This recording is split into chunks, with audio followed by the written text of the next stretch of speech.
In part 1, we looked at some of the teaching strategies used at Selwyn Primary School in East London, with their gifted and talented pupils. In this programme, we'll look at some of the wider whole school issues involved in providing for the gifted and talented. An important element is curriculum planning. Then I would suggest that we can either keep this research... Working with teacher colleagues, the school's gifted and talented coordinator ensures that they plan work that involves and extends their gifted and talented pupils into every topic and every lesson. Think of your particular children, your gifted children. Would there be an opportunity after week 1 to set them a task to research family trees before the next lesson? Yeah, they could, and they could use a computer to do that. That's right. So if we said between lesson 1 and lesson 2, that group had done some research, and then they can come to the lesson and they can introduce the concept of what they've found out. Yeah, they will be able to do Jordan, that. would be great. Yeah. Okay. Your teacher assistants are... Sabika, Miss Ahmed and Mr. Uddin. They'll also have a lot of knowledge about family trees. Yeah, they will. And they might also be able to lead groups and feed them knowledge of their own experiences. So that might be another way of grouping them. Yeah. All right, each with a teacher assistant, and possibly you talking about your family tree, because I think there's such a lot of information going into that lesson. It'd be good for you to model your family tree. I think the most basic need is that teachers have to focus on what children can do and stop this looking at what children can't do. They have to build up a culture of challenge in their classroom, whereby there are many open-ended questions and activities that children can engage in that will stretch them to, well, as far as they can possibly go. By doing this, teachers are discovering that they mustn't underestimate the children's abilities. Not underestimating ability extends to all pupils. Okay, right, what we're going to do today is try to have a look at our crests. This is a science session with a hearing-impaired, gifted and talented pupil from Year 3. He's working with a teacher of the deaf and a communicator. Yeah, okay. Now, when you use this, you'll be able to see the crest a lot more clearly. Okay, have a look. Tell me what you can see.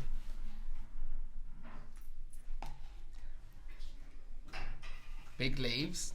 Take a look at your crest, and we're going to try to draw what we see in front of us. And you need to take good care. You need to look carefully through the magnifying glass and add lots of detail. Do you understand? Yeah? Good point. Okay, have a go. How do you identify a hearing-impaired child as gifted and talented? You instinctively know from working with a deaf child as much as you would with a hearing child what their ability is and whether that shows a sign of being gifted and talented. But is it more difficult to provide for them? I don't think it's any more difficult than it would be within the classroom setting. I think actually it's easier for us because we have smaller numbers that we are working with, so we can differentiate our lessons to far more detail than what we could for 30 children.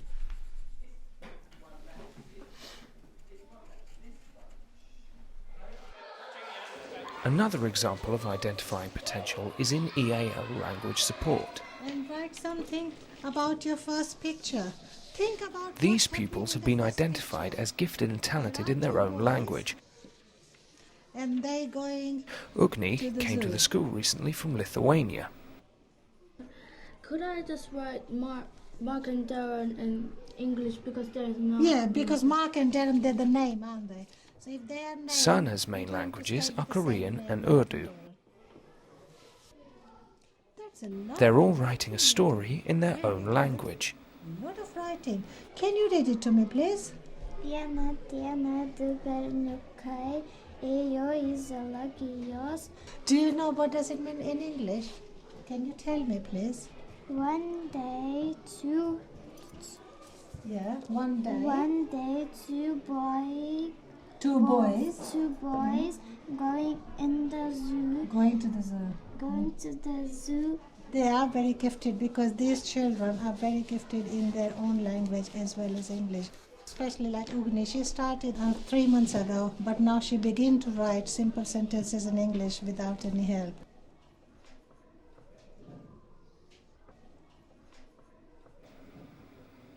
Head teacher Kieran Clarkin explains why he's taken on these gifted and talented initiatives so wholeheartedly. Well, I've always been interested in children with special educational needs and making sure that their needs are properly catered for. And as far as I'm concerned, gifted and talented children are children with special needs that need special provision. But I believe once you've made that decision, and once the teachers know that that's a focus that you're prepared to stand by, then everything else moves forward from there. More able children have a lot to contribute to the day-to-day life of the school. They're lead learners in some contexts. They can support other children. Other children can learn from seeing top quality work or from seeing talent at its very best. £99 for a child to go to Florida. That's a This gifted and talented pupil is presenting her persuasive argument to the rest of the class. From the 5th of September to the 19th of October. That's exactly when children are at school.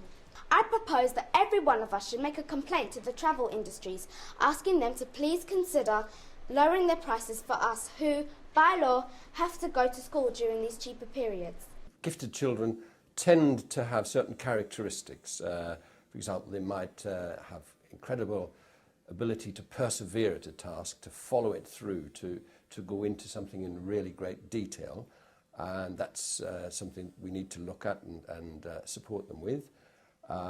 As far as talent is concerned, we find that children who are very able at sport are willing to spend additional time practicing the skills, making sure their skills are as good as they possibly can be. One such talented pupil at Selwyn School is 11-year-old cricketer Mahidal. Here we've highlighted a talented pupil in Year 6. We've managed to adapt the timetable so that he comes out of his lessons once a week and works with, specifically with the cricket coach. Yeah, that's all right. Changing the line a little. The cricket coach has been brought from Essex County Cricket and he's going to be working with Mahidal. He's been working with him for 10 weeks already and he's going to continue that and develop his skills. It was highlighted last year that he was talented within sport. It was highlighted in other areas. In all his sport, he's very talented.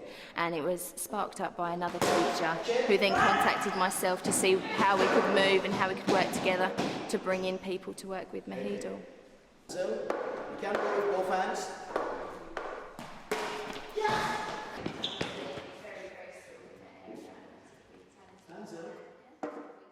Well, sometimes very able children can come across as being a little bit hostile to authority. They can be difficult in some ways. They don't always conform to the typical child in the classroom. So we have to make sure that that type of behaviour isn't seen as a negative thing. The teacher has to be aware that a very untidy child, a child who doesn't always finish her work or who loses interest in a particular aspect of the work, may be a child who has very high ability. And what do the pupils think about being labelled as gifted and talented? Sometimes it can be really hard and then you really wish you weren't gifted and talented. And then, but sometimes it can be really easy and you're quite proud of that, and sometimes, I'll speak for myself, I get a little bit big-headed, but that doesn't matter. You don't really want to say, ooh, I'm gifted and talented and I'm cleverer than you and you're stupid, but it doesn't work like that, because we all it's just that some of us have a better understanding things that we're learning in school, and then the other people, they just don't put as much effort into their work. Sometimes, we can get tired of it and it's like they're putting too much pressure on us. How does the rest of their class react? Just say we're doing maths and somebody's stuck on the question, they come asking us how do we do it, or is that the right way I'm doing it, or something like that. But it's right. The way that they say that we're gifted and talented, it should make them feel like, if I do more work, I'll be able to do the stuff that they're doing. They shouldn't be jealous. They should work to their full standard. Yeah, full potential and work so they can be like some of the year 4s and 5s, if they work really, really hard, they can be like us and do hard work. And it's like, if you're in the classroom and you're doing some like harder work, people think, oh, it's not fair, this stuff is probably easier than what we're doing. But when they try, they actually find it harder. Instead of they saying it's unfair, we actually help them to like encourage them to do more work.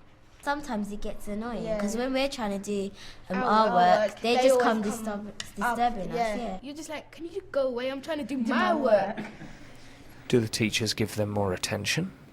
The teachers actually spend more time with the people that have because they know that we can easily do the work and everything, so they tend to go off with the people who aren't in gifted. But sometimes, but that's not really true because we still actually get stuck. They use more scientific words like carbon dioxide or evaporation instead of the water going up and turns into air. Sorry, if we don't come up with like a good story, that's like not up to the teachers' standards that they expect of us, we'll get in trouble because they think, oh, you're gifted and talented, you have to do better. We're supposed to be like super intelligent. Yeah. But we're not in everything. And how do the parents react? I have never experienced any difficulty with parents at this school because we focus on gifted and talented children. I think once the parents know that all children are being well provided for, they value the fact that the school celebrates success, because every parent realizes that in celebrating success, in aiming for the very best, their own children are more likely to do well. And so for me it's a myth that parents are opposed to this sort of focus. I'm sure that if this happens, then the travel and airline companies would make a lot more money, as more people will be using their services. And let's not forget our poor teachers who are in the same predicament. I know you'll agree when I say some of them need a holiday even more than us. Well done, I agree. And how do the teachers respond to the challenge of including the gifted and talented in their teaching? Our teachers, I'm proud to say, are very, very enthusiastic because they've seen the results of what we've achieved. We are getting high levels in SATs in Year 6 and in Year 2. We are getting children with a very positive attitude to learning. We are getting work from the children of very high quality and standard indeed. Not only that, but teachers are finding it's the most stimulating thing that they're doing. It's exciting, it's challenging to them. They come out of a lesson feeling positive that children have achieved more than they were expected to achieve. And that makes you want to go on and do more and more. So yes, our teachers are challenged, they're excited, they're enthusiastic. I'm not saying they're finding it easy, but then teaching never was easy.